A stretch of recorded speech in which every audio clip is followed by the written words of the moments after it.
नमस्कार, welcome to my channel. मैं हूँ मनीषा। आज हम इस वीडियो में आपको बताएंगे कि नवग्रहों के लिए अलग अलग समिधाओं का जो इस्तेमाल किया जाता है वह किस तरह की समिधा होती है और हमें क्या सावधानी रखना चाहिए नवग्रहों को प्रसन्न करने के लिए, उनके लिए हवन करते समय किन किन बातों का ध्यान रखना चाहिए। चलिए हम अपनी वीडियो को शुरू करते हैं। दोस्तों, इसके पहले हमने पूजा से संबंधित बहुत सारी वीडियोस आपको दी हैं, जिसमें हवन सामग्री बनाने की विधि भी दी है और पंचामृत बनाने की विधि है। हम उसका लिंक डिस्क्रिप्शन में दे देंगे, आप उसे चेकआउट अवश्य करिएगा। और नेक्स्ट वीडियो हमारी हवन करने की विधि होगी, जो कि हम आपको प्रॉपर तरीके से हवन करके बताएंगे। नवग्रहों की समिधाओं का चयन करते समय हमें सबसे पहले तो हमारी जो लकड़ियां होनी चाहिए बिल्कुल सूखी हों। गीली पत्तेदार लकड़ियों से हमें हवन नहीं करना चाहिए। इसका प्रभाव हमारे घर परिवार के लिए या फिर हमारे समाज के लिए शुभकारी नहीं माना जाता है। आप किसी भी ग्रह को शांत करने के लिए या फिर ग्रह को बलि करने के लिए हवन कर रहे हो, समिधा में दोनों तरफ जो लकड़ियों समिधाओं का कोना होता है, दोनों को घी में डुबोकर अवश्य हवन करें, वरना आपका जो हवन है वो ग्रहों तक नहीं पहुंचता है। तो चलिए हम जानते हैं कि सूर्य ग्रह को प्रसन्न करने के लिए किस तरह की लकड़ी का चयन करना चाहिए। सूर्य ग्रह को प्रसन्न करने के लिए या मजबूत करने के लिए हमें आक की लकड़ी का प्रयोग करना चाहिए। इससे हमें आरोग्यता प्रदान होती है। हमारे शरीर में कोई रोग है, विकार है, हड्डियों संबंधित आपको कोई परेशानी है या फिर नेत्र संबंधी परेशानी है, तो ऐसी दशा में आपको सूर्य ग्रह को बलि करना चाहिए। उनकी प्रसन्नता के लिए आपको आक की लकड़ी से हवन करना चाहिए। इसी तरह चंद्र ग्रह को प्रसन्न करने के लिए यानी चंद्र देवता को बलि करने के लिए पलाश की समिधा का प्रयोग करना चाहिए। पलाश की समिधा सबसे शुभ मानी जाती है और पलाश की समिधा का प्रयोग करने से हमें मानसिक शांति, मानसिक शक्ति और हमारी जो स्मरण शक्ति होती है वह तीव्र होती है। तो इसलिए आप चंद्रदेव को प्रसन्न करने के लिए पलाश की समिधा का इस्तेमाल करें। और ध्यान रखें दोस्तों, दोनों तरफ घी में डुबाकर ही आप समिधा हवन कुंड में डालें। मंगल देव को प्रसन्न करने के लिए खैर की लकड़ी का इस्तेमाल करना चाहिए।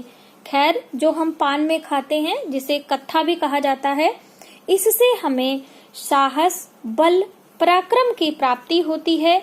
हमारे अंदर ओज की वृद्धि होती है। बुध ग्रह को प्रसन्न करने के लिए अपामार्ग की समिधा का प्रयोग करना चाहिए।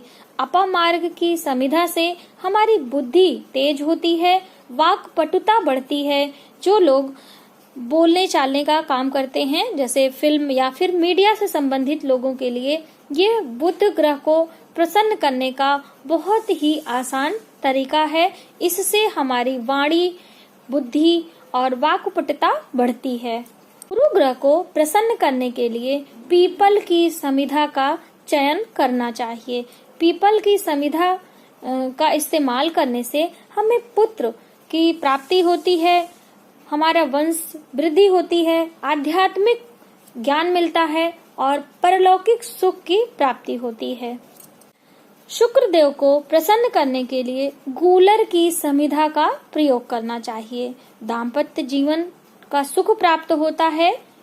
संगीत कला के क्षेत्र से यदि आप जुड़ी हैं, उसमें अपना एक नाम, एक स्थान बनाना चाहते हैं, तो आपको हवन में गूलर की समिधा का प्रयोग करना चाहिए। इससे हमें भौतिक सुख की भी प्राप्ति होती है। शनि देव को प्रसन्न करने के लिए समी की समिधा का प्रयोग करना चाहिए।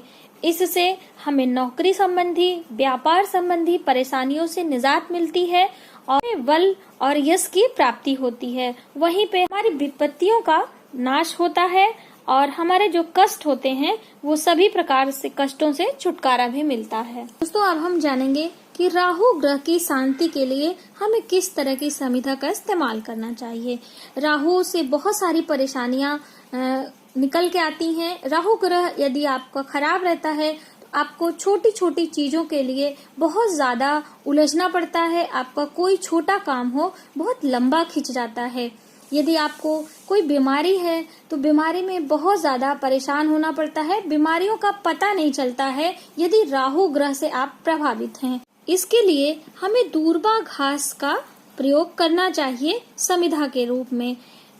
दूर्वा घास राहु ग्रह को प्रसन्न करता है और इससे हमारी स्मरण शक्ति भी तीव्र होती है। केतु ग्रह को प्रसन्न करने के लिए कुशा के समिधा का प्रयोग करना चाहिए। कुशा का प्रयोग हमें समिधा में करने से हमारे जीवन के बहुत सारे कष्टों से छुटकारा मिलता है और हमें कठिन श्रम करने की शक्ति और बुद्धि मिलती है। और विघ्न बाधा हटाने के लिए या किसी अन्य कारण से आप परेशान हैं तो भी आप कुशा की समिधा का इस्तेमाल कर सकते। तो दोस्तों ये थी हमारी जानकारी कि हम 9 ग्रहों की शांति के लिए या फिर उन्हें प्रसन्न करने के लिए अलग अलग किन समिधाओं का इस्तेमाल कर सकते हैं। तो जब भी आप इस तरह का कोई हवन करते हैं तो आपको हमेशा किसी ब्राह्मण या फिर आप आचार्य पुरोहित के देख रेख में यानी उनकी संरक्षण में 9 ग्रहों को प्रसन्न करने के लिए हवन शुरू करना चाहिए।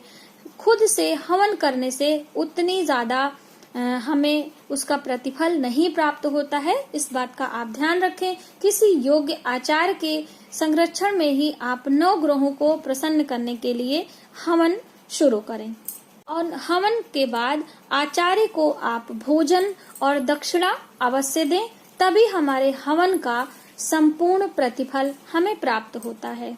ये थी हमारी जानकारी कि 9 ग्रहों के लिए अलग अलग हम किन समिधाओं का इस्तेमाल करें, किन बातों का हमें ख्याल रखना चाहिए। यदि हमारी वीडियो आपको थोड़ी सी भी हेल्पफुल लगे तो प्लीज हमारे वीडियो को लाइक करें, शेयर करें, सब्सक्राइब जरूर करें न्यू वीडियोस के लिए।